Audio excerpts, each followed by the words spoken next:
বন্ধুরা, কেমন আছেন সবাই? আশা করি সবাই ভালো আছেন। রূপালী মিনি ব্লগে আপনাদের সবাইকে স্বাগত জানাই। আজকেও এসে গেছে একটি সুন্দর ধরনের পিঠার রেসিপি নিয়ে আপনার সামনে।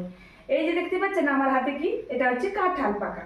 এই কাঁঠাল পাকার আজকে আজকে পিঠা বানিয়ে আপনাদেরকে দেখাবো। কিভাবে বানাচ্ছি সেটা দেখে নিন, আর এর জন্য কি কি উপকরণ নিয়েছি সেটাও দেখে নিন, আর ঝটপট বানিয়ে নিন। চলুন। কাঁঠাল পাকার পিঠা বানাতে আমি উপকরণ নিয়েছি এখানে দেখুন। আতপ চালের গুঁড়ো, এটা আমি ভিজিয়ে নিয়েছি আগে আতপ চালটাকে, তারপর ছেঁকে নিয়ে এটা আমি মিক্সার গ্রাইন্ডারে আমি গুঁড়ো করে নিয়েছি এই আতপ চাল।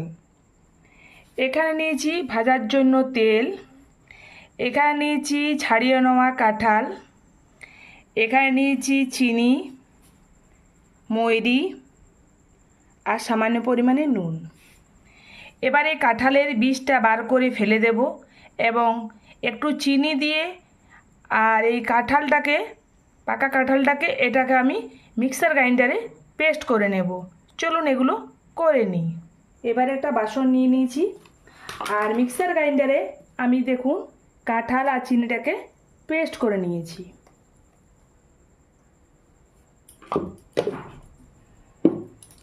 এবারে দেব ময়রি, সামান্য পরিমাণে দেব স্বাদের ব্যালেন্সের জন্য নুন। এবার এটা হাত দিয়ে কিছুক্ষণ নেড়ে চেড়ে নিলাম। এবারে চালের গুঁড়ো দিয়ে এটা আমি মেখে নেব হাত দিয়ে, একটা বেটার তৈরি করে নেব। এইভাবে কিছুক্ষণ নেড়ে চেড়ে আমি বেটারটা তৈরি করে নেব।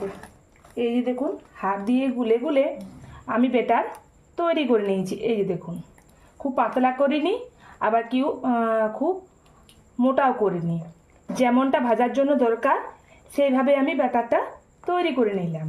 এবার হাত ধুয়ে পরের স্টেপে আসা যাক। গ্যাস অন করে নিলাম, কড়াই বসিয়ে দিলাম, কড়াইয়ের মধ্যে দিয়ে দিলাম সাদা তেল ভাজার জন্য। একটু বেশি পরিমাণে দিলাম কারণ ডুবো তেলে ভালো হয় এই পিঠেটা। তো গরম হওয়া পর্যন্ত অপেক্ষা করতে হবে। কড়াইয়ে তেল গরম হয়ে গেছে আর আমার বেটার রেডি। এবারে একটা হাতার সাহায্যে আমি এটা দিয়ে দেব।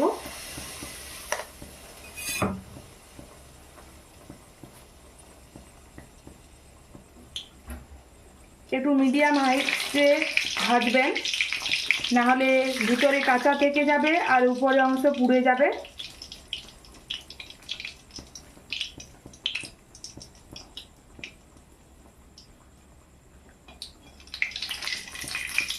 উল্টো পাশ ঘুরিয়ে নেব।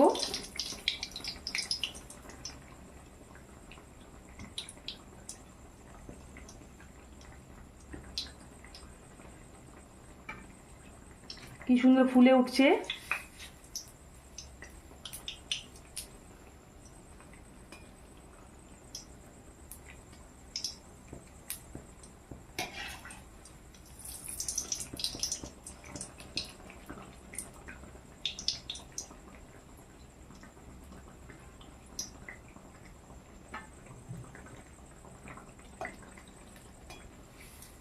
খেতে দুর্দান্ত হয় এই কাঁঠালের পিঠে।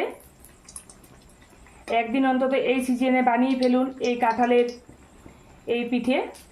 বড়া হয়তো বানিয়ে থাকবেন আপনারা, কিন্তু এই পিঠেটা যদি বানানো না থাকে তো একদিন অন্তত বানাবেন। এই পিঠে খেতে দুর্দান্ত হয়।